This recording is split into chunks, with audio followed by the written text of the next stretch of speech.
nenek ketika saya tanya, Mbak, lahirnya kapan? Dia bilang, biar loh kalau waktu ketika bunuh dos yang pertama, karena tidak tahu, ya. Seburuk apapun, sekuno apapun pasti tahu dan pasti diingat hari kelahirannya. Tapi problem bagi kita, tidak banyak di antara kita yang mengerti untuk apa kita dilahirkan. Ini penting sekali. Kenapa?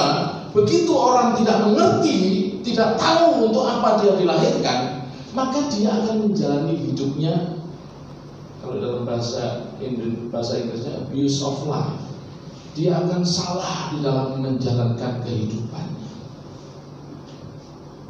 Sebagai contoh, misalnya, saya yakin apapun yang ada di dunia itu pasti punya tujuan. Ketika pencipta mikrofon ini membuat atau menciptakan mikrofon, dia pasti tahu tujuannya untuk apa dia membuat mikrofon.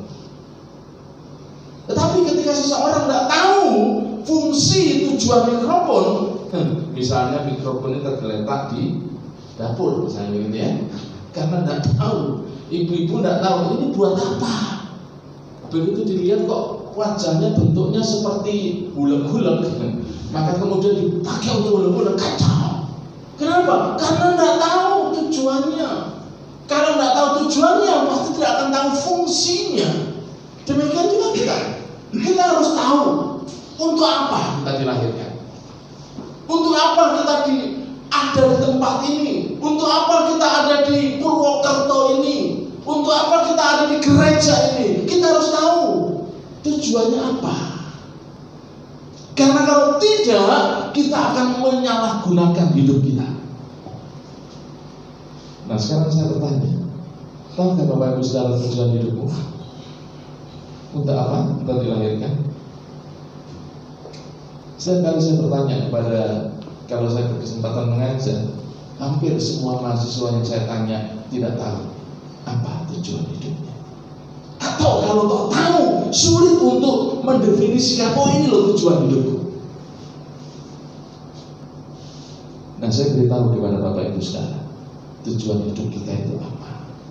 Nah, kalau kita ingin tahu tujuan hidup kita, maka kita harus mundur di dalam Alkitab memberikan jawabannya. Untuk apa sih kita dilahirkan, kita dihadirkan? Semuanya ada di dalam Alkitab kita. Coba kita baca di dalam Kejadian pasal yang ke-1. Memang, mohon maaf, terjemahan dalam bahasa Indonesia sedikit kurang tepat. Ya, sedikit kurang tepat. Bukan berarti salah, kurang tepat. Ya, tadi saya sempat berdiskusi dengan Pastor Kai. Ya, ada beberapa versi Alkitab yang diterjemahkan itu menurut yang menerjemahkan, gitu ya. Tidak seperti apa yang tertulis dalam kitab aslinya. Ya. Coba kita baca sama-sama. Kejadian 1 ayat yang ke-22. Nanti saya mohon dengan hormat Pastor Kai untuk membacakan di Genesis chapter 1 verse 22. Ya, cukup sampai pada bagian A saja. Tapi kita baca keseluruhan dalam bahasa Indonesia. Kejadian pasal 1 ayatnya yang ke-22. Sudah menemukan? Kita baca sama-sama ya.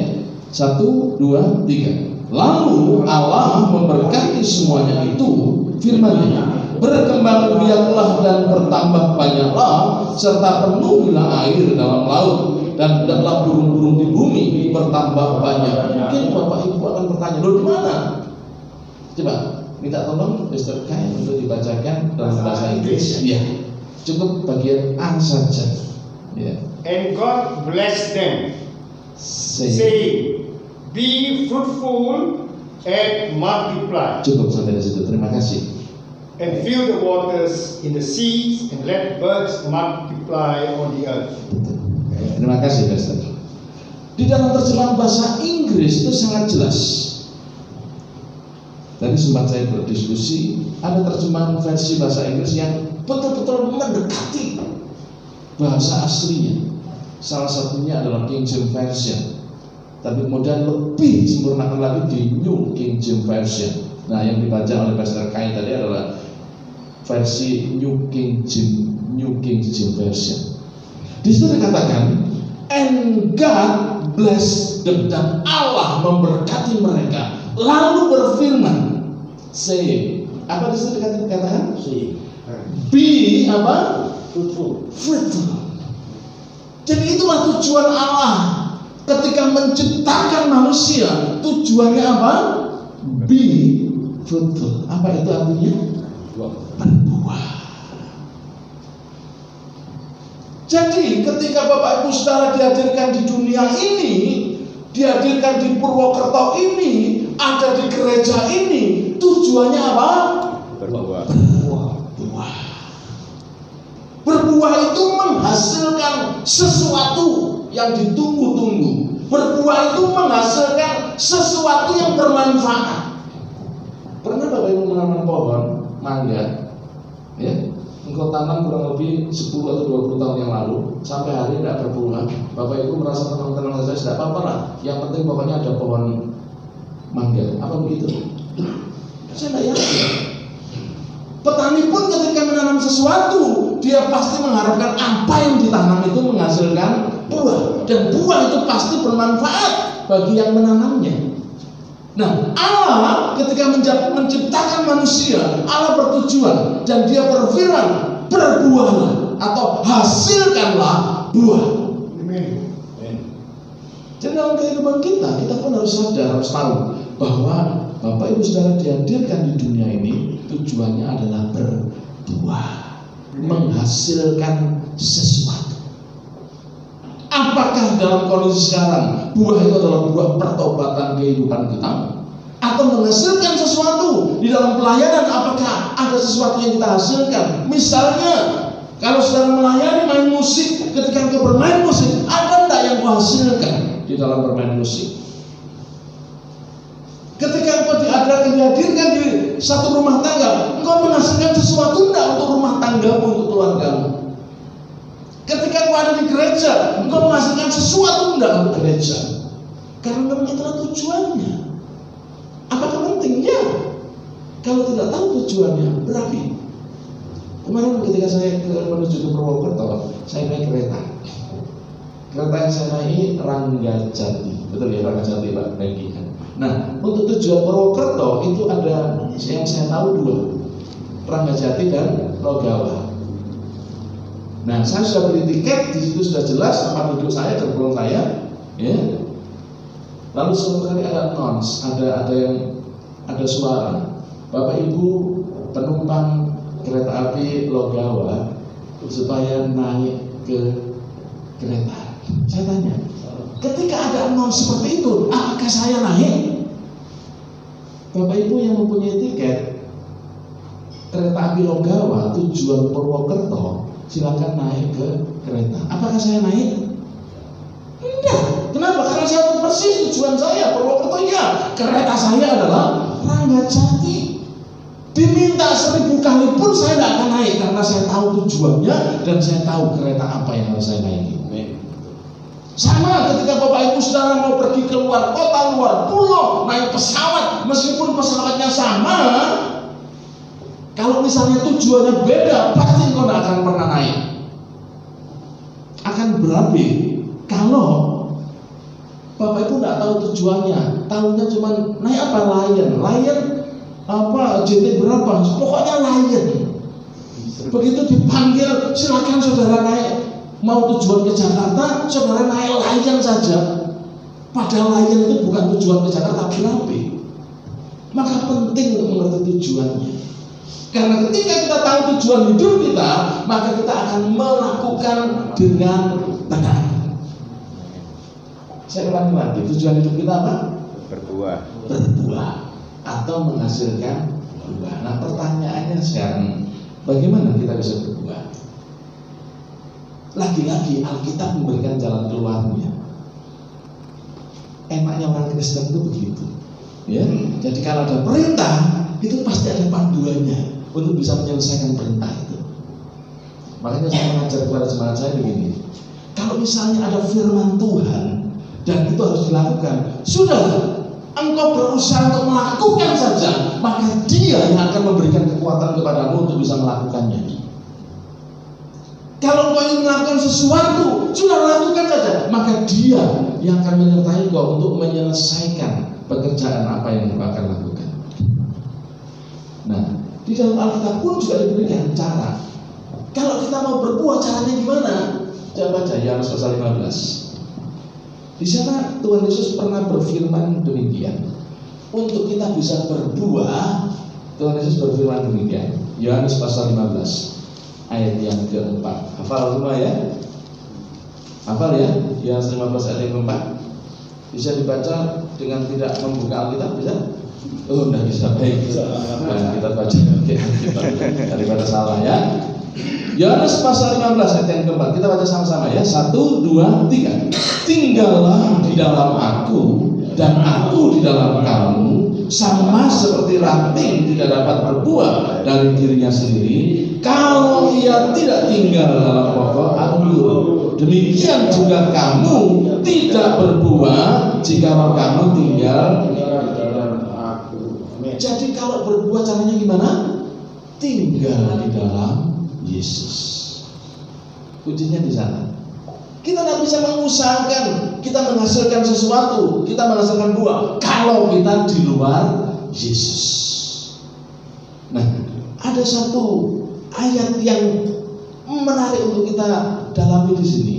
Ketika saya berusaha untuk mendalami apa sih yang dimaksud dengan seseorang yang ada di dalam Yesus.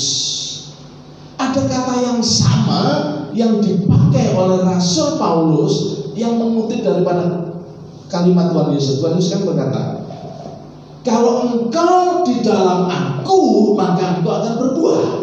Nah, kata di dalam Yesus ini dikutip oleh Rasul Paulus di dalam 2 Korintus pasal yang ke-5 ayat yang ke-17. Saya bacakan 2 Korintus 5 ayat yang ke-17. Jadi siapa yang ada di dalam Kristus, ia adalah ciptaan baru. Yang lama sudah berlalu, sesungguhnya yang baru sudah datang. Jadi betul, kita tidak akan pernah bisa menghasilkan buah kalau kita masih hidup di dalam kehidupan lama kita. Maka ketika kita ada di dalam Yesus, maka Tuhan mengatakan kita adalah ciptaan baru. Ciptaan baru itu artinya begini, Bapak Ibu. Mohon maaf ya. Saya kalau Bapak Ibu paling suka untuk memberikan ilustrasi dengan sesuatu yang bisa dilihat. Ketika kita jatuh ke dalam dosa, sebetulnya pada saat Allah menciptakan manusia, manusia itu kondisinya seperti apa sih? Seperti apa sih ketika Allah menciptakan Adam dan Hawa? Dia apa? Mereka serupa segambar Allah. Tapi kemudian ketika mereka berdosa, firman Tuhan mengatakan hilanglah kemuliaan Allah yang ada di Adam dan Hawa, manusia pertama. Seperti kita, seperti manusia. Ketika manusia diciptakan Allah seperti ini, sempurna baik. Ketika ada dalam dosa seperti ini, dosa berusaha untuk menghancurkan kehidupan manusia. Berbuat dosa lagi semakin hancur lagi, semakin jelek lagi kehidupan kita. Bahkan sampai pada satu kali tertentu, bisa saja ada orang yang merasa betul-betul hidupnya kotor, seperti sesuatu yang diinjak-injak. Kalau seperti ini, bagaimana mungkin orang itu bisa menghasilkan buah? Nah, Tuhan mengatakan melalui Rasul Paulus, kalau ada orang di dalam Yesus, maka ia menjadi ciptaan baru. Apakah ketika kita menjadi ciptaan baru, Tuhan mengambil kita lalu membetulkan seperti ini? Bukan seperti itu. Ketika kita menjadi ciptaan yang baru, Tuhan menciptakan baru. Ini dibuat, jadilah kita seperti ini lagi. Benar. Jadi jangan pernah ada di antara kita yang merasa kalau kita sudah ada di dalam Kristus, engkau adalah ciptaan baru. Jangan pernah kemudian aku dulu begini, aku dulu kotor, aku ini begini. Kalau engkau ada di dalam Kristus, maka engkau adalah ciptaan yang baru. Amin. Karena apa? Kehidupan yang lama sudah tua. engkau diambil oleh Tuhan menjadi ciptaan yang baru. Tapi begitu banyak orang-orang Kristen, orang percaya, ketika menjalani hidupnya selalu dihantui dengan kehidupan masa lalunya. Aku dulu begini. Jadi percayalah, ketika engkau ada dalam Kristus, maka engkau adalah ciptaan yang baru. Nah, cuma masalahnya, sekarang saya tanya, Bapak Ibu yakin Bapak Ibu adalah ciptaan baru? Amin. Amin.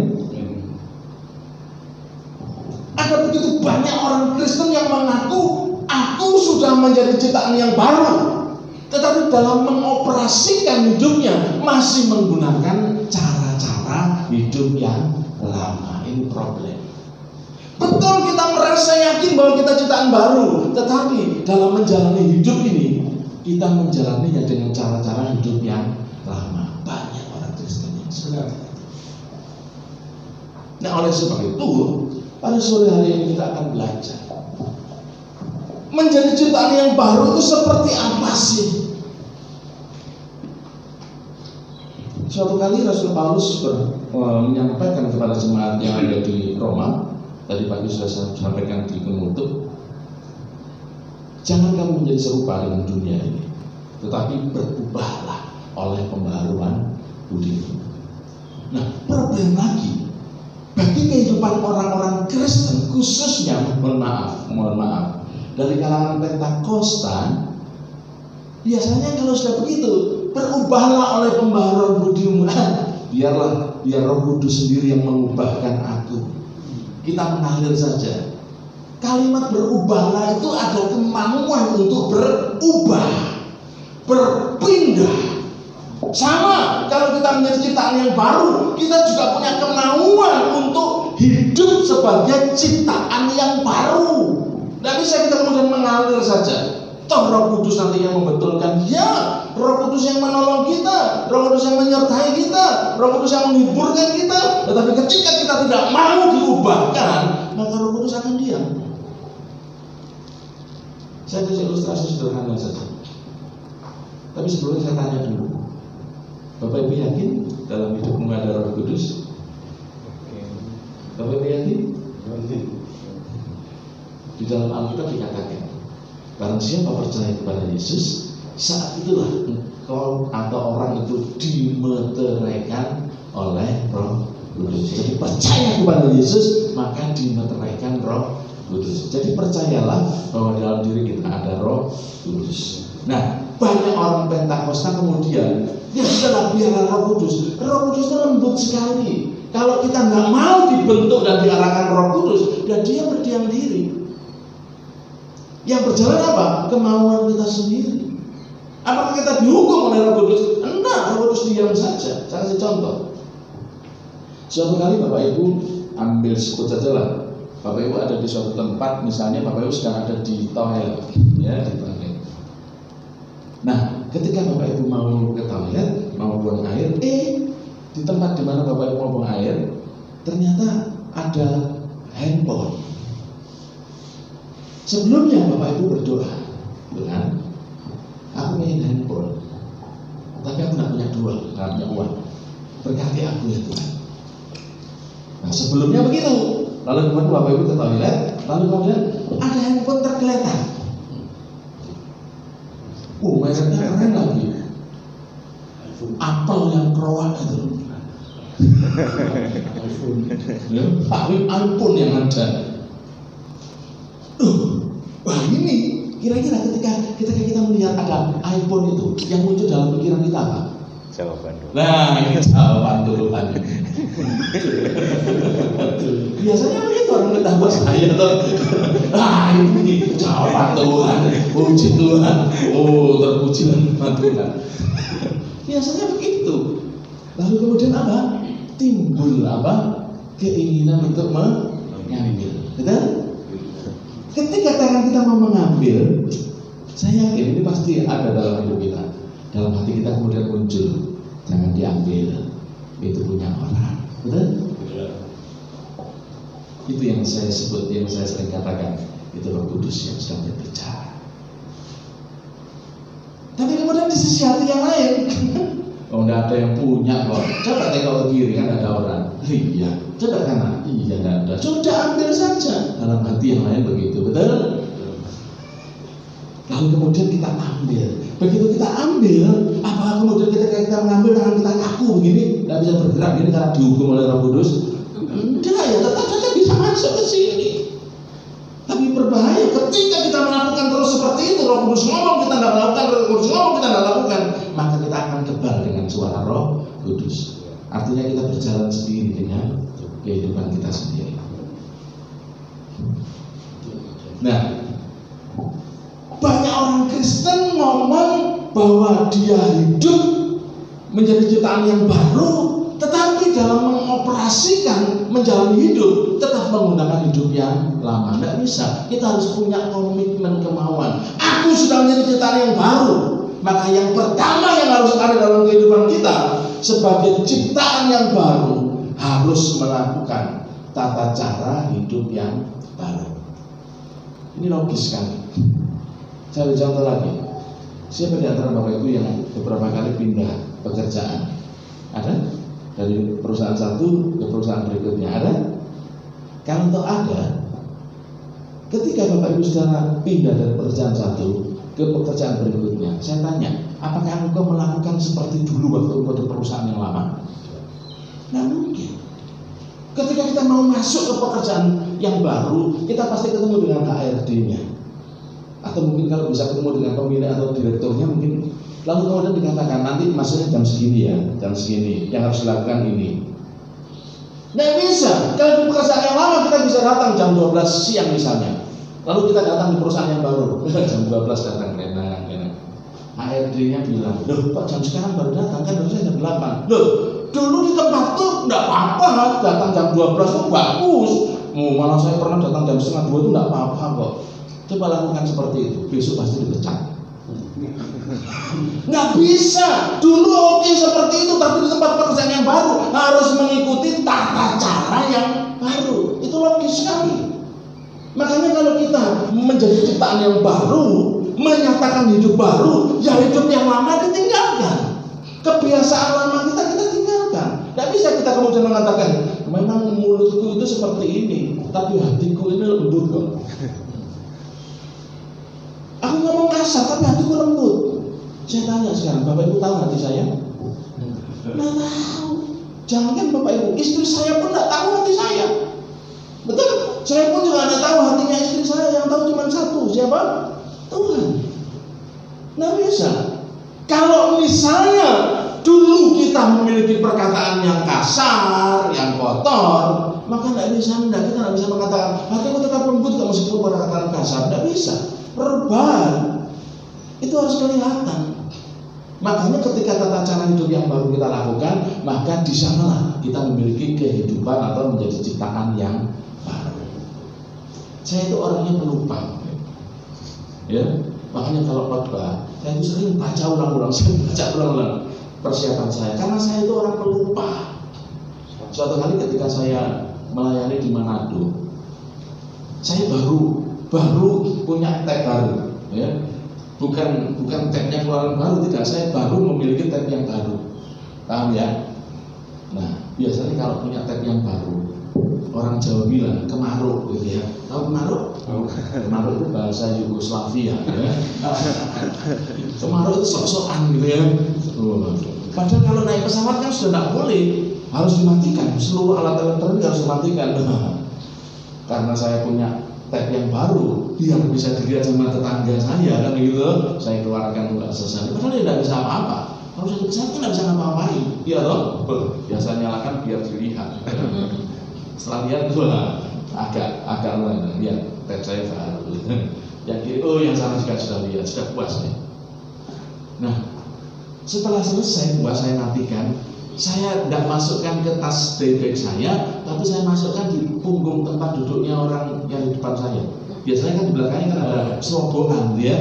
Nah, selobokan ini lagi bahasa yang lain, itu bahasa Rusia, selobokan, ya. Selobokan saya masukkan plung begitu. Ternyata dalam. Waduh, apa nanti kalau turun saya ambil. Nah, kelemahan saya berikutnya adalah kalau saya naik kendaraan, saya pasti tidur. Sama seperti Pastor Kai juga tadi bercerita, nanti kalau saya naik kereta saya langsung tidur, gitu Pastor Kai. Saya juga begitu Pastor. Ya, kalau sudah naik, sudah terayun-ayun, tidak jauh, tidak dekat, itu biasanya langsung tidur. Nah saat itu juga begitu naik pesawatnya, tidur. Saya bangun ketika pramugarinya mengatakan supaya dikencangkan ikat pinggangnya, ikat seat belt saya. Begitu mendarat di Samratulangi, ya, saya cepat-cepat ngambil tas saya yang di atas, yang di bawah saya ambil, saya langsung berjalan biar saya dapat jalan lebih duluan. Apa yang terjadi? Tab saya ketinggalan. Sampai di hotel, ketika dijemput sampai di hotel saya keluarkan semua, saya toto semua. Saya lihat apa yang kurang ya. Saya lihat lagi apa yang tidak ada. Saya lihat lagi nggak ada apa yang hilang. Rasanya ada sesuatu yang kurang. Ternyata saya baru ingat, waduh, tab saya ketinggalan. Saya minta panitia untuk mengantar saya lagi ke bandara. Puji Tuhan waktu itu hotel di tempat kami menginap dengan bandara tidak begitu jauh, cepat sekali, jadi kurang lebih 10 menit lah sampai di tempat. Yang langsung melapor ke bagian lapor barang hilang dan barang ditemukan. Saya bilang, tempat duduk Bapak di mana? Saya masih ingat, sampai hari ini masih ingat, 17C. Oh baik Pak, dan kontrol kemudian naik ke pesawat saya. Balik lagi, cepat-cepat balik. Puji Tuhan, luar biasa. Orang ini kemudian mengatakan apa? Tidak ada Pak. Karena waktu itu saya naik Lion, sama hal yang sama, teman saya naik Garuda, ya. Nah hanya laptop pun juga ketinggalan, tapi ketemu ketika naik Garuda. Ketika begitu saya naik Lion, puji Tuhan tidak. Coba dicari lagi, sudah Pak, sudah kita cari di sebelah kiri, sebelah kanan, depan belakangnya, tidak ketemu. Saya kemudian telepon sama anak saya, karena yang belikan tab itu anak saya bilang begini, anak saya yang pertama itu laki-laki, ya, Mas, tabnya saya ayah hilang. Anak saya bilang, oh itu gimana sih? Pasti lupa naruhnya. Iya, saya bilang begitu. Tolong beliin lagi bisa enggak? Nah, kayak gitu sekarang sudah enggak ada. Tapi itu hampir setiap bulan itu mesti ganti ya. Ya, tolong beliin yang mirip-mirip begitulah. Biar ayah enggak usah belajar lagi. Biar tak cariin. Setelah pulang, akhirnya saya waktu pelayanan saya tidak menggunakan tab karena sudah tidak ada tabnya. Ya puji Tuhan waktu saya bawa laptop, jadi saya ambil dari laptop saya. Ketika pulang, anak saya kasih tab saya yang baru. Nah tab yang baru ini tidak familiar sama saya. Aplikasinya baru, beberapa bagian juga baru. Nah ketika saya mengoperasikan tab yang baru, ketika tidak jalan, bisakah saya kemudian marah? Saya marah kepada tab saya. Dulu aku itu bukanya begini itu bisa, kok sekarang nggak bisa sih? Apa bisa begitu? Saya marah-marah sama tab saya. Ya nggak bisa. Saya yang harus menyesuaikan dengan tab saya yang baru. Betul? Sama kalau kita menjadi ciptaan yang baru. Menjadi ciptaan yang baru itu sama seperti begini loh. Meskipun kita hidup di dalam kehidupan dunia di dunia ini, kita ini seperti dipindahkan dari dunia kepada kehidupan yang surgawi. Jadi cara pikir kita, cara pandang kita, cara berbicara kita ya harus seperti tata cara yang ada di surga. Makanya yang pertama kalau kita menyatakan diri, aku sudah menjadi ciptaan yang baru, tidak bisa tidak, maka tata cara hidup kita juga tata cara hidup yang baru. Semua begitu Bapak Ibu. Bapak Ibu beli mobil yang sekarang keluaran tahun 90-an misalnya gitu ya. Lalu beli, puji Tuhan kita bisa beli tahun 2020 mobil yang paling baru. Saya tanya, kira-kira ketika kita mengoperasikan mobil itu sama dengan tahun mobil yang tahun 90-an? Mungkin tahun 90-an ada power window-nya. Ya, yang sekarang sudah ada power window-nya. Apakah kita kemudian cari yang begini? Dulu itu ada begininya loh, sekarang kok tidak ada. Ya nggak bisa karena sudah pakai power window. Betul? Harus menggunakan tata cara hidup yang baru. Yang kedua, Kalau kita menyatakan diri kita menjadi ciptaan yang baru, maka tidak bisa tidak gambaran tentang hidup yang baru itu harus kelihatan. Gak bisa kita ngomong aku sudah hidup baru, tetapi tata cara hidup kita, ngomong kita, kelakuan kita, perilaku kita, semuanya menggambarkan hidup yang lama. Itu namanya omong kosong. Jadi kalau kita menjadi ciptaan yang baru, gambaran tentang hidup yang baru itu harus bisa dilihat oleh orang lain. Amen. Orang lain bisa merasakan, orang lain bisa mengukur, orang lain bisa menikmati hidup kita yang baru.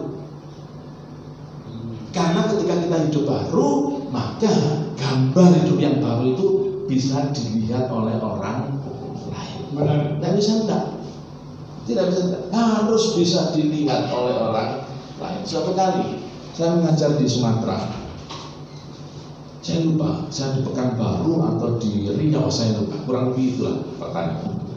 Nah, suatu kali ketika saya mengajar, selesai sesi saya, ada seorang cewek, cantik orangnya, datang kepada saya. Dia tanya begini, Pak Salomo, ngajar begini sudah lama? Oh sudah, saya bilang gitu. Sejak tahun 2010 saya mengajar begini. Dia bilang apa kemudian? Setelah ini berhenti aja lah Pak, nggak bisa ngajar yang seperti ini. Saya bingung dengan kalimat itu. Saya pikir ketika saya ngajar pada sesi itu ada sesuatu yang salah. Saya merenung apa yang salah ya. Karena saya tidak mendapatkan jawaban, saya tanya lagi kepada cewek ini, maksudmu apa? Gini loh Pak, apa yang Bapak sampaikan itu semuanya kan ada di Alkitab.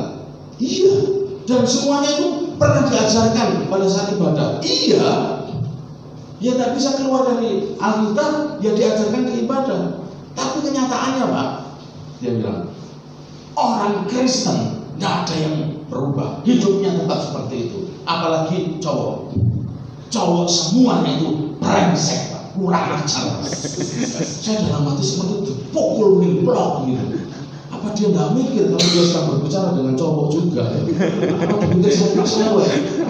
Dalam hati saya ngomong begini, tidak semua laki-laki. Saya mau ngomong begini, tapi loh maksudmu gimana sih? Maksudmu gimana? Dia kemudian cerita, rupanya anak ini cewek ini cantik, usianya sudah di atas 33, 34 gitu. Nah, dia cerita setiap kali ketemu sama cowok, sudah berhubungan beberapa saat, yang cowok itu selalu mengajak dia tidur. Kalau tidur, bukan bubuk ya, mau ngajak untuk hubungan badan. Setiap kali ketemu cowok, beberapa saat kemudian selalu ngajak tidur. Terus begitu, putus. Ketemu lagi cowok lagi, ngajak tidur lagi, putus lagi. Makanya dia kemudian menyimpulkan, semua cowok itu brengsek. Terus dia bilang apa? Menurut Pak Salomo gimana? Saya coba ditanya begini, kamu siap nggak dengan jawaban saya? Dia bilang, ya kalau memang itu sesuatu yang bisa memperbaiki saya, ya saya akan terima apa yang Bapak sampaikan. Ya kalau kamu siap, ya saya ngomong. Kalau enggak ya, saya tidak usah ngomong. Saya yakin kamu tidak siap. Lalu kemudian saya memberikan jawaban. Kalau dalam bahasa Jawa, jawaban saya itu begini. Kalau dalam bahasa Jawa ya, tapi saya menjelaskan pakai bahasa Indonesia. Kalau dalam bahasa Jawa, saya ngomong begini. Nek awakmu ndak nyanyoh karo wong lanang, ndak mungkin orang lanang melakukan hal yang seperti itu kepadamu. Paham? Jadi kenapa setiap kali ketemu laki-laki selalu mengajak tidur? Tidak mungkin semua laki-laki begitu. Bukan tidak mungkin anak perempuan ini yang melakukan sesuatu yang memancing, memberikan peluang sehingga yang laki-laki pun kurang ajar sama dia. Kalau dia tidak melakukan seperti itu, tidak mungkin yang laki-laki melakukan hal yang seperti itu. Jadi kalau kita menjadi ciptaan yang baru, yang pertama, tata cara hidup yang baru harus ada dalam kehidupan kita, dan kita melakukan tata cara itu. Lalu yang kedua, kalau kita menjadi ciptaan yang baru, tidak bisa tidak gambaran sebagai ciptaan yang baru itu harus bisa dilihat oleh orang lain. Lalu yang ketiga, kalau kita menyatakan bahwa kita ini menjadi ciptaan yang baru, hidup yang baru itu mempunyai nilai dan standar yang lebih tinggi daripada hidup lama kita. Saya ulangi, hidup baru kita itu bisa dilihat karena apa? Karena nilai dan standar hidup kita oleh Tuhan diangkat lebih tinggi, lebih baik dibandingkan dengan kehidupan lama kita. Ada sesuatu yang berbeda. Ada sesuatu yang berbeda. Karena apa? Karena ketika kita menjadi ciptaan yang baru, Tuhan mengangkat kita sehingga kita memiliki nilai yang lebih tinggi. Di dalam Yesaya, meskipun ayat ini pada bulan pertama ditujukan kepada jemaat atau orang Israel, tetapi saya yakin ini pun kalau kita percaya bahwa Alkitab itu adalah firman Allah, maka ayat-ayat teks yang ada dalam Alkitab itu pun juga ditujukan kepada kita. Ya. Yesaya pasal 43 ayat yang keempat, Allah pernah berfirman kepada orang Israel demikian: oleh karena engkau berharga di mataku dan mulia, dan aku ini mengasihi engkau, maka aku memberikan manusia sebagai gantimu dan bangsa-bangsa sebagai ganti nyawamu. Ketika kita ada di dalam Kristus, kita menjadi ciptaan yang baru, Tuhan membuat nilai kita lebih tinggi dari sebelumnya. Apa pentingnya nilai? Ya, nilai itu penting. Kita harus mengerti dan memahami bahwa kita memiliki nilai yang lebih tinggi, bukan untuk sombong-sombongan, tetapi kita menyadari dulu kita berdosa, orang yang harusnya dibuang, dihukum, tapi kemudian karena kasihnya Tuhan, Tuhan mengangkat kita dan memberikan kita nilai yang lebih tinggi. Nilai itu penting sekali. Kenapa? Kalau kita tidak menyadari nilai kita, nilai itu sangat mempengaruhi ini, Bapak. Jadi kalau misalnya kita menyadari bahwa kita mempunyai nilai yang tinggi, dalam setiap tindakan kita maupun tindakan orang lain itu tergantung terhadap bagaimana kita menyadari nilai kita. Kalau kita menyadari bahwa kita memiliki nilai yang tinggi, maka kita akan hati-hati di dalam kita melakukan sesuatu karena kita lebih bernilai. Dan orang lain pun tidak akan semaunya memperlakukan kita. Karena apa? Karena kita memiliki nilai yang lebih tinggi. Kalau misalnya, kalau di sini mungkin tidak begitu akrab, di Surabaya itu akrab sekali. Orang Surabaya kalau tidak misuh, tahu misuh? Ya. Kalau tidak misuh, duduk wong Surabaya, gitu ya. Tahu misuhnya? Tidak usah diomongkan ya. Kalau ngomong itu dosa kita ya. Orang Jawa itu kalau tidak misuh, duduk wong Jawa. Ya. Nah, kalau misalnya ketemu orang kita misuh, kira-kira orang memandang dan perlakuan kita seperti apa? Ya seperti itu, seperti misuhan kita. Maka nilai itu sangat penting untuk kita sadari. Begitu kita menjadi ciptaan yang baru, Tuhan memberikan nilai yang lebih tinggi dari dunia. Kita menyadari. Kalau kita menyadari kita memiliki nilai, maka dalam tindakan kita pun juga akan mempertimbangkan, aku orang yang memiliki nilai seperti ini, tidak mungkin aku melakukan hal-hal yang rendah, hal-hal yang sembarangan. Tidak mungkin itu terjadi.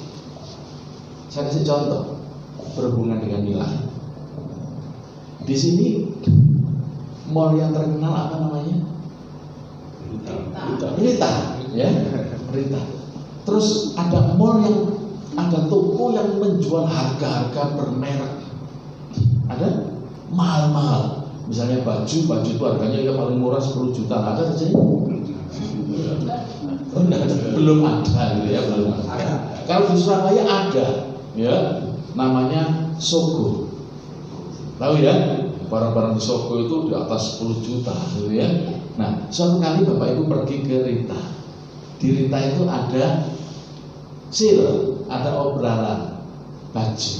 Kalau misalnya ada obrolan baju, kira-kira bajunya itu taruh di mana kalau ada obrolan? Kotak gede gitu ya. Buat situ tulis, wah, kalau di tempat kami itu ada di Surabaya itu sale 50% plus 20% plus 30%. Pernah lihat begitu? Saya pernah berpikir, wah, tak gratis sih. Ternyata tidak, hitungannya tidak begitu ternyata. Nah, baju itu ditaruh di kotak besar. Biasanya sebelum Bapak Ibu datang ke sana, baju itu ditata rapi, betul? Oh, ditata rapi di kotak besar itu. Begitu Bapak Ibu datang, cari baju, bajunya yang diinginkan itu merah. Cari-cari di atas, nggak ada baju warna. Ada di tengah-tengah. Apa yang kita lakukan? Apa mengambil dari atas atau persatu belah? Kalau kita ambil bajunya, apa begitu? Saya yakin enggak. Tewarik betul. Wah, tewarik yang atas rubuh tak pikir. Tewarik aja. Lalu dicoba. Waduh, kekecilan. Saya tanya, dilipat lagi lalu disetrika? Enggak, diuntel-untel, digelumbrung lagi. Betul? Cari lagi yang merah muter. Ada agak di bawah. Tahuan rombong gitu, tahuannya lagi. Yang atas roboh semua. Ditonton yang atas, enggak. Ambil coba lagi. Wah, kebesaran. Gelumbrung lagi, cari lagi. Sampai diungkreh-ungkreh dan karuan. Kira-kira kalau melakukan itu dimarahi sama SPG-nya? Enggak, karena memang ya ditaruh di situ kok. Nah sekarang coba pergi ke toko yang tokonya itu sama-sama sale-nya, sama-sama obralannya, tetapi bajunya di sana itu rata-rata harganya 10 juta. Saya tanya, kalau harga di atas 10 juta, apakah kalau obralan ditaruh di kotak? Enggak. Ditaruh di mana? Etalase. Betul ya? Etalase. Nah, Bapak Ibu ke situ. Loh, ada baju merah. Diambil di etalase, dicoba. Kekecilan. Lalu Bapak Ibu buang seperti halnya di Rita Klumbrung gitu. Apa yang terjadi? Satpam 3 datang, ayo nak dilipat lagi, nak taruh lagi. Betul begitu? Saya tanya, kenapa kok beda? Kenapa? Nilainya. Karena nilai itu sangat menentukan apa tindakan kita dan apa tindakan orang lain terhadap kita, itu tergantung kepada nilai yang ada pada diri. Kalau nilai itu kita rendahkan, maka orang lain juga akan memperlakukan kita juga rendah. Kalau kita jaga bahwa kita ini bernilai, maka orang lain pun juga akan menghormati kita.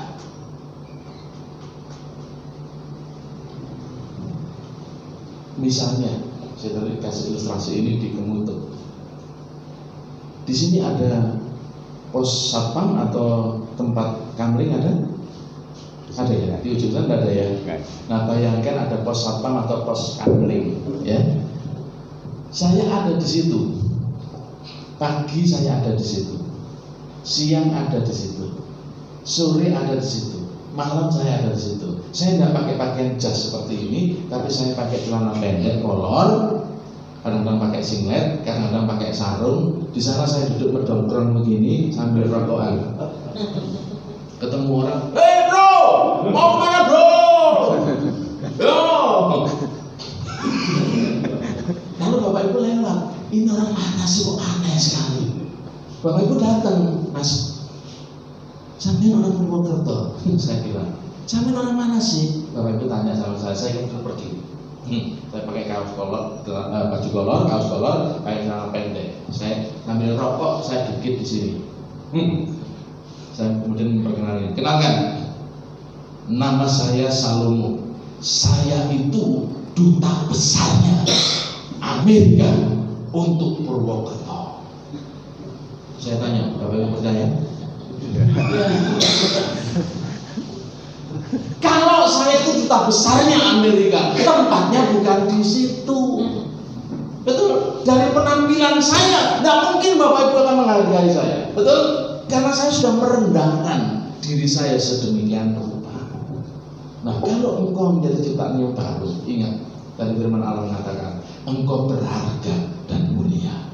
Tuhan meningkatkan nilai kita. Dan kita harus sadar, kita memiliki nilai yang lebih baik, nilai yang lebih tinggi dari orang lain. Sekarang saya tanya, Bapak Ibu ciptaan baru, amin. Bapak Ibu memiliki nilai yang tinggi. Saya tanya, nilainya berapa? Nilainya berapa? Saya kasih ilustrasi lagi ya. Maaf Pak. Saya selalu suka sekali kasih ilustrasi ya.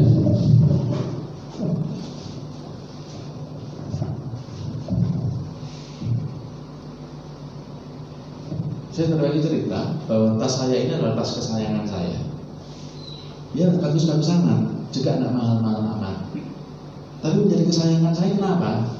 Karena tas saya ini adalah hadiah ulang tahun saya. Dari siapa? Dari kekasih saya, istri saya. Nah karena dia ulang tahun, maka sampai detik ini saya tidak pernah tanya berapa harganya. Saya tidak tahu harganya.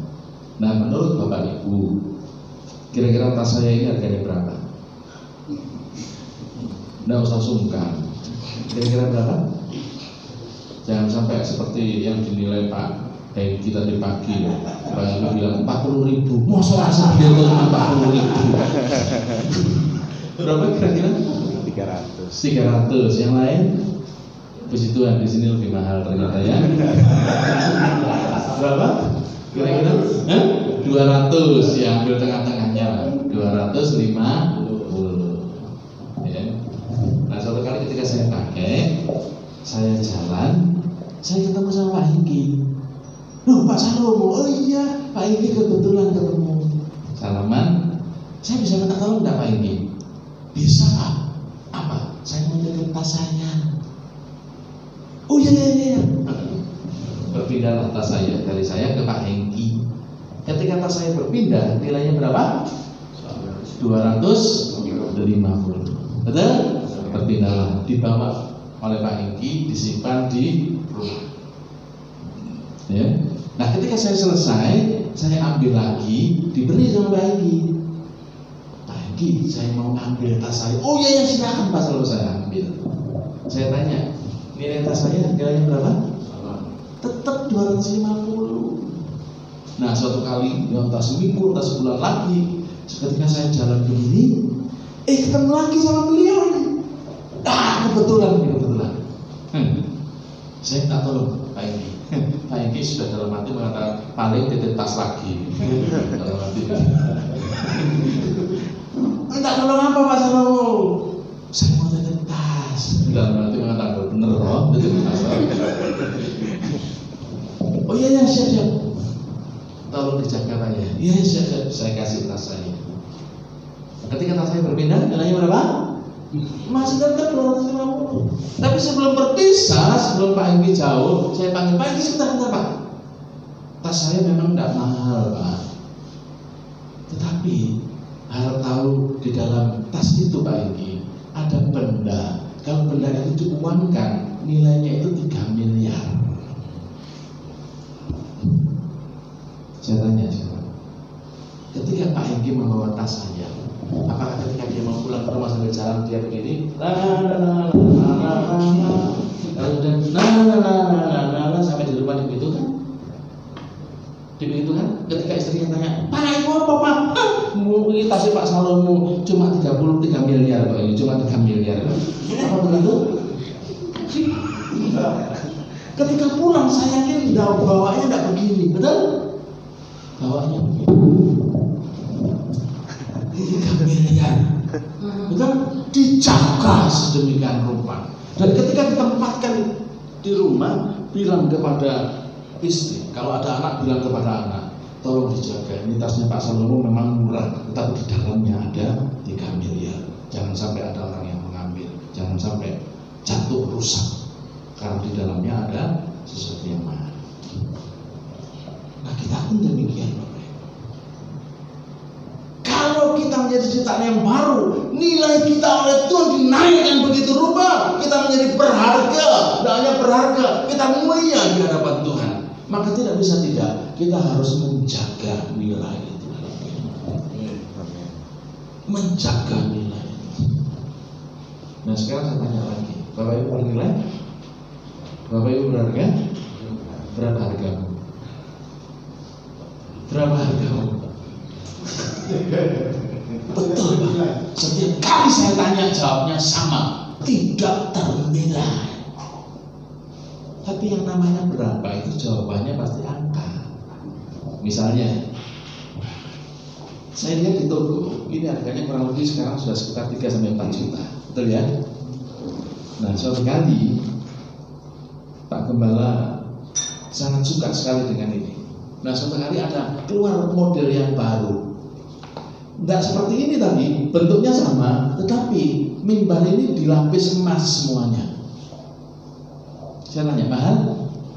Harganya 3 jutaan? Tidak mungkin, karena semua dilapis emas. Karena Pak Gembala ini sungguh-sungguh kesengsem sama itu, dia beli, berapapun dia beli. Lalu berpindahlah dari toko ke tempat ini. Itu terjadi setelah apa? Transaksi jual beli. Ada sesuatu yang dikeluarkan dengan nilai tertentu sehingga barang ini menjadi milik gereja. Nah, Bapak Ibu, kita dulu orang berdosa, tidak ada nilainya. Oleh Tuhan kemudian ditebus. Ditebus dengan apa? Senilai itulah nilai kita. Darah Tuhan Yesus beda dengan darah lembu, darah sapi, darah domba. Karena Yesus itu adalah Allah yang menjadi manusia. Kalau saya bertanya lagi, siapakah Allah? Allah itu pencipta alam semesta ini. Tidak hanya dunia, tetapi alam semesta ini. Saya pernah baca di suatu jurnal, Freeport itu termasuk penghasil emas yang tertinggi. Di perutnya Papua, kalau emasnya itu dieksplor semuanya keluar dijadikan emas. Menurut jurnal itu mengatakan setiap jiwa yang ada di Indonesia sekitar 270 juta itu masing-masing mendapatkan emas 1 kilo, 1/4 kilo. Saya tanya, besar nggak 1/4 kilo? 1 gram berapa sih? Bisa ratusan juta kalau 1 kilo. Ya, ratusan juta. Dikali 270 juta penduduk Indonesia. Indonesia kaya. Tidak hanya emas, tembaga, apapun yang ada di Indonesia itu ada. Di laut kita kaya, di hutan kita kaya. Saya tanya, kekayaan kita apakah milik Indonesia? Secara yuridis ya, tapi sebenarnya sejatinya adalah milik daripada Allah. Karena dia yang punya. Betul? Dia yang punya. Dan kekayaan itu tidak hanya di Indonesia, di seluruh muka bumi itu ada begitu banyak kekayaan. Dan semuanya itu adalah Allah yang punya. Nah, suatu kali Allah mau turun ke dunia ini.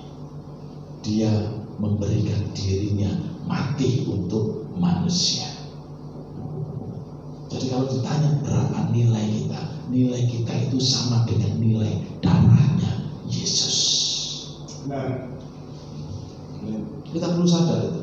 Kenapa? Kalau kita sadar bahwa kita ini bernilai, berharga, maka kita tidak akan main-main dengan hidup kita. Tidak akan main-main.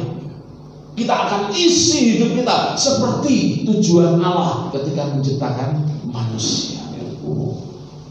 Kita tidak akan main-main bahwa kita ini adalah pribadi-pribadi yang berharga. Kita akan membawa, kita akan menata, kita akan hidup dengan kehidupan seperti apa yang Tuhan inginkan. Karena kita ini adalah berharga di mata Tuhan. Bapak Ibu Saudara yang kasih Tuhan, saya percaya kita semua adalah ciptaan yang baru. Nah, pertanyaannya, apakah sebagai ciptaan yang baru kita sudah menjalani hidup kita dengan tata cara hidup yang baru atau tata cara hidup yang lama kita? Lalu yang kedua, kalau kita menjadi ciptaan yang baru, apakah hasil dari ciptaan yang baru yaitu gambar hidup kita bisa dilihat oleh orang lain atau tidak? Atau sama saja? Kemudian kita mengatakan, hatiku baik kok, hatiku baik, aku sudah bertobat kok, tapi perilakunya tetap sama. Itu namanya bukan bertobat. Ciptaan yang baru, apa yang berubah dalam kehidupan kita bisa dilihat, dirasakan oleh orang lain. Ya boleh sama. Lalu yang ketiga, menjadi ciptaan yang baru, Tuhan sudah mengangkat kita dan memberikan kita nilai dan harga yang lebih baik dan lebih tinggi. Dan bagaimana kita bisa menjadi seperti itu? Tuhan mengatakan kita harus ada di dalam Dia. Tetaplah ada di dalam Kristus, maka kau akan menjadi ciptaan yang baru. Jadi kalau menjadi ciptaan yang baru, ingat 3 hal ini. Ingat 3 hal ini. ya, sehingga apa yang menjadi tujuan Allah atas hidup kita betul-betul kita bisa nikmati, kita bisa jalani. Puji Tuhan, mari kita berikan kepala kita. Bisa laku ini Pak.